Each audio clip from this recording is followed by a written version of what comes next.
বন্ধুরা প্রতি বছরের মতোই ঘুরতে চলে এলাম। কোথায় এলাম, কিভাবে এলাম, তোমরাই বা কিভাবে আসবে, সব থাকবে এই ভিডিওর মধ্যে। এটা ডায়মন্ড হারবার নদীর ধার। এটা হুগলি নদীর পূর্ব তীরে অবস্থিত পশ্চিমবঙ্গের অন্যতম জনপ্রিয় শহর। এটা দক্ষিণ 24 পরগনায়।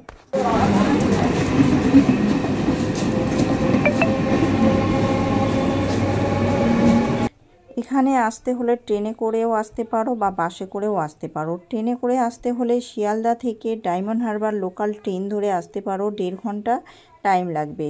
আবার বাসে করে আসতে চাইলে তোমরা ধর্মতলা থেকে বা হাওড়া থেকে নামখানা বা কাকদ্বীপ বাস ধরে ডায়মন্ড হারবার আসতে পারো, আর 2.5 ঘন্টা টাইম লাগবে। ডায়মন্ড হারবার তিনমাথা মোড়ে এসে নামখানা যেদিকে গেছে ওই দিকে একটু এগিয়ে গিয়ে টোটোওয়ালাদের দেখতে পাবে। টোটোওয়ালাদের বলবে যে আমরা ডায়মন্ড হারবার পিকনিক স্পট যাব। টোটোওয়ালারা 15 টাকা ভাড়া নেবে। বন্ধুরা দেখো, আমরা ডায়মন্ড হারবার পিকনিক স্পটে পৌঁছে গেছি। আর এখানে দূর দূর থেকে এসছে অনেকেই, মেট্রো করে বাসে করে সব পিকনিকে এসছে। আর 25শে ডিসেম্বর, 31শে ডিসেম্বর, 1 জানুয়ারি থেকে ফেব্রুয়ারি মাসের শেষ পর্যন্ত এখানে প্রচুর ভিড় হয়। আর ছোটোখাটো অনুষ্ঠানেও এখানে ভিড় হয়। আর এমনি সময় বেশিরভাগ টাইম বিকালের দিকে কলেজ স্টুডেন্টরা ঘুরতে আসে, একটু টাইম পাস করতে আসে।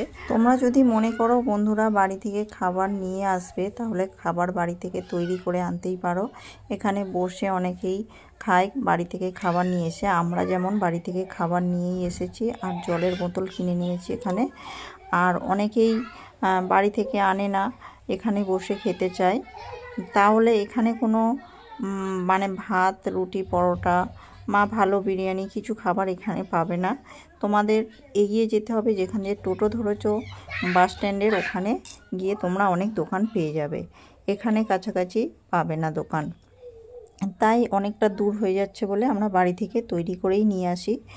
আর এখানে এসে বসে খাই, টাইম পাস করি, একটু বসে তারপর চলে যাই। আর যারা গাড়ি রিজার্ভ করে এসছে অনেকজন মিলে পিকনিক করতে, তাদের কথা তো ছাড়ো, তারা তো সব কিছু রেডি করে এনেই এখানে গ্যাস ট্যাস এনে রান্না টান্না করছে। এরা এখানেই খাওয়া দাওয়া করবে। আর যারা খাবার দাবার আনবে না তাদের জন্য এই কথাটা বললাম। প্রচুর ভিড় হয় এখানে। দেখো বন্ধুরা, প্রচুর গাড়ি দাঁড়িয়ে আছে, এখানে সবাই ঘুরতেই এসছে। আর এখানে অনেক রকম দোকানও বসে।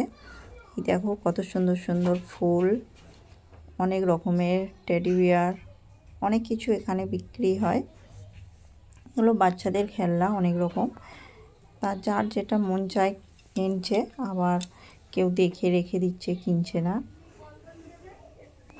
দেখো এখানে কত সুন্দর জিনিস ঘর সাজানো, আমার খুবই ভালো লাগছিল, তাই আমি একটু ভিডিও করে নিলাম, তোমাদেরকে শেয়ার করছি। দেখো বন্ধুরা, আমরা এবার চলে যাব নদীর ধারে। দেখছি কত রকমের কত কি জিনিস এখানে বিক্রি হচ্ছে। অনেক রকমের জিনিস এখানে পাওয়া যায়। এখানে দেখো চশমা বিক্রি হচ্ছে, অনেকেই কিনছে এখানে। আর এখানে চপ, ফুরুলি, বেগুনি বিক্রি হচ্ছে, তোমরা কিনে খেতে পারো, খুব টেস্টি। আর এখানে খেজুর গাছের গুড় পাওয়া যায়, খেজুর গাছের গুড় এখানেই তৈরি হয়, এখানেই বিক্রি হচ্ছে। আমরা কিনেছিলাম, খুব টেস্টি, খুব ভালো আর খুব কম দামে। আর আমরা নদীর কাছাকাছি পৌঁছে গেছি। আমরা এখানে যে কোনো একটা জায়গা বেছে নেবো, নিয়ে আমরা এখানে বসবো। খুব জোর খিদে পেয়েছে, বাড়ি থেকে কিছু খেয়ে বেরোইনি। এখানে একবার আমরা টিফিন করে নেব, তারপর আমরা আবার ওই 2টো নাগাদ আবার খাবো।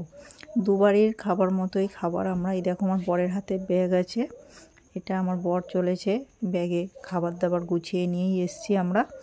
আর সকালবেলা তো বেরিয়েছি, তাড়াহুড়ো করে কিছু খাওয়া হয়নি। দেখো এখানে খেজুর গাছের গুড় এইভাবে দিয়ে পাটালি তৈরি হচ্ছে। তোমরা কে কে পাটালি পছন্দ করো প্লিজ কমেন্ট করো। বন্ধুরা, এই ডায়মন্ড হারবার নদীর ধারে কে কে এসেছো প্লিজ কমেন্ট করে বলো। আর কে কে আসোনি সেটাও প্লিজ কমেন্ট করে বলো। আর আমার ভিডিওটার মধ্যে যদি কিছু না বুঝতে পেরে থাকো তাহলে সেটাও কমেন্ট করে বলো। এখানে বসার জায়গা পাচ্ছি না, তাই আমরা কোথায় একটু খোলামেলা জায়গা পাবো একটু এগিয়ে যাই। দেখো এরা পিকনিক করবে, সব রেডি করছে, বক্স নিয়ে এসছে, রান্না বান্না হবে, খুব মজা হয়, গান বাজনা হয়, খুব সুন্দর এখানে পরিবেশটা। তোমরা আসতে পারো বন্ধুরা। আমি কপিরাইট আসে যদি, তাই আমি মিউট করে দিয়েছি গানগুলো, নালে প্রচণ্ড আওয়াজ হচ্ছিল গান বাজনার, তা আমি সব মিউট করে দিয়েছি। আমরা মোটামুটি বসার জায়গা পেয়ে গেছি, আমরা এখানেই বসে পড়ব। এখানটা একটু খোলামেলা, লোকজন কম আছে, এখানটাই আমরা বসবো। আমরা বাড়ি থেকে একটা মানে বিছানার চাদর পুরানো, যেটা পুরানো হয়ে গেছে সেই ধরনের চাদর নিয়ে এসেছি, এখানে বিছিয়ে তার উপরে বসবো। এরকমই সবাই অনেকেই এনেছে, দেখো সব চাদর, কেউ প্লাস্টিক, কেউ মাদুর নিয়ে এসেছে, নিয়ে বিছিয়ে সবাই বসেছে। আমরা এখানেই একটা জায়গা করে নিচ্ছি, নিয়ে আমরা এখানে একটু বসে টিফিনটা করে নিয়ে তারপর তো ঘুরতে এসে ভিডিও তো বানাবোই। তারপরে দেখো আমার মেয়ে আর আমার ছেলে, এটা আমার মেয়েকে একটু হাই করে দিতে বলছি, আমার মেয়ে হাই করে দিল। এখানে বসেছি আমরা একটু টিফিন করে নেব বলে, তারপরে রিলস বানাবো। আমার বর দেখো দাঁড়িয়ে আছে। আমরা এখানে প্রায়ই আসি, এই প্রথমবার নয়। আমার দেখো নদীর ধারে এখন ভাটা পড়ে গেছে, তাই অতটা ভালো নদীর জলটা দেখা যাচ্ছে না, খুব ভালো লাগছে আমার। এখানে বন্ধুরা আসতেই পারো, সব ঠিকানা আমি দিয়ে দিয়েছি, খুব ভালো লাগবে। বিশেষ করে কোনো অনুষ্ঠানে এলে খুব মজা হবে। আর খোলামেলা জায়গায় আমার ছেলে মেয়ে ব্যাট খেলবে বলে কক ব্যাট নিয়ে এসছে বাড়ি থেকে, কক ব্যাট খেলছে। টিফিন করা হয়ে গেছে আমাদের। খুব সুন্দর একটা খোলামেলা পরিবেশ, যারা এখনও আসোনি তারা ঘুরে যেতে পারো। আর শীত প্রায় শেষের দিকে, এখন যদি তোমরা আসতে চাও তাহলে বিকালের টাইমে আসবে, কারণ গরম একটু একটু পড়ে গেছে, গরম পড়ে গেছে। তোমরা দিনের বেলায় এই রোদ্দুরে এখানে বসে থাকতে পারবে না, এটা শীতের জন্য ঠিক আছে। আর আমার ভিডিওটা বন্ধুরা কেমন লাগলো প্লিজ কমেন্ট করো। দেখা হচ্ছে আবার পরের ভিডিওতে। Tata bye.